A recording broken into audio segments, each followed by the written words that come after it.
بسم اللہ الرحمن الرحیم۔ رزق میں اضافے کا بہترین نسخہ۔ ایک شخص نبی پاک صلی اللہ علیہ وآلہ وسلم کی خدمت میں حاضر ہوا۔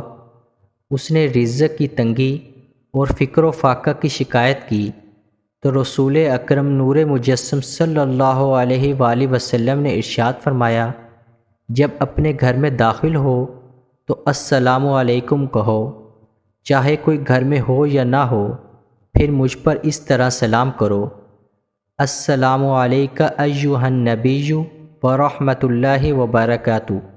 سلام ہو آپ پر اے نبی اور اللہ کی رحمت اور برکتیں۔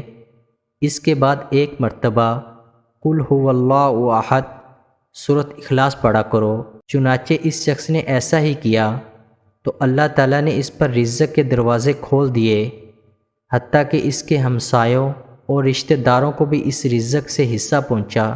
سبحان اللہ۔ اس عمل کو خود بھی کریں اور صدقہ جاریہ کے طور پر دوسروں کے ساتھ بھی لازمی شیئر کریں۔